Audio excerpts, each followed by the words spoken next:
നമസ്കാരം. വ്യാഴമാറ്റത്തെ പറ്റിയാണ് നമ്മൾ പറയാൻ പോകുന്നത്. വിശാഖ നക്ഷത്രമാണ്. തുലാക്കൂറിലെ വിശാഖ നാളുകാർക്ക് 10ലേക്കാണ് വ്യാഴത്തിന്റെ വരവ്.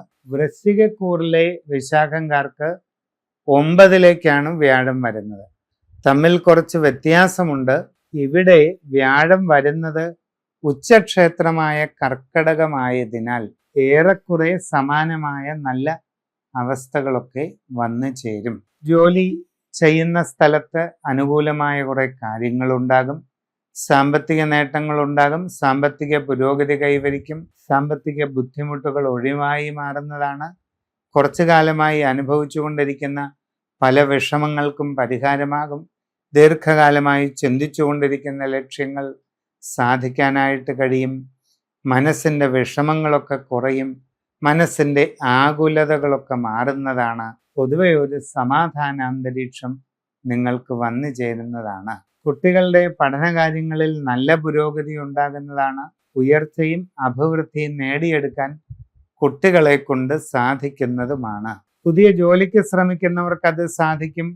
നിങ്ങൾ ആഗ്രഹിക്കുന്നത് പോലെ നല്ല ജോലിയിൽ പ്രവേശിക്കാൻ കഴിയും.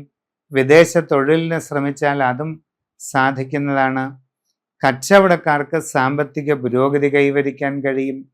അപൂർവങ്ങളായ നേട്ടങ്ങൾ പലതും ഉണ്ടാകും. നിങ്ങളുടെ കച്ചവട മേഖലയെ കൂടുതൽ വിപുലീകരിക്കാൻ കഴിയും.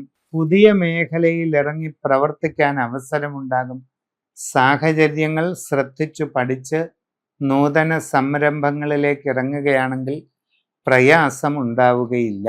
വിവാഹ ആലോചനകളിൽ ഒരൽപ്പം കാലതാമസം ഉണ്ടായേക്കാം. ശ്രമം തുടരുക.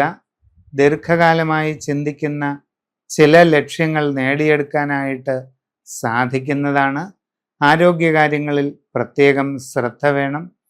മനസ്സിന് പിരിമുറുക്കമോ സംഘർഷമോ ഉണ്ടാകാതെ ശ്രദ്ധിക്കേണ്ടതാണ്. അത്തരം സാഹചര്യങ്ങളിൽ നിന്നും മാറി നിൽക്കുക. ആവശ്യമില്ലാത്ത തർക്കങ്ങൾ, അനാവശ്യമായ സംഭാഷണങ്ങൾ ഇവയെല്ലാം നിർബന്ധമായിട്ടും ഒഴിവാക്കുക. ശാന്തമായും വളരെ സമാധാനപൂർവമായുമുള്ള സാഹചര്യങ്ങളിൽ മാത്രം ഇടപെട്ട് മുമ്പോട്ട് പോവുക. ജീവിതത്തിൽ നിങ്ങൾ ആഗ്രഹിക്കുന്ന രീതിയിലുള്ള പുരോഗതി ഭാവിയിൽ കൈവരിക്കാനായിട്ട് സാധിക്കുന്നതാണ്. സമഗ്രവും സമ്പൂർണവുമായ രാശിചിന്ത ചെയ്ത് ഉചിത പ്രതിവിധി കാണുക.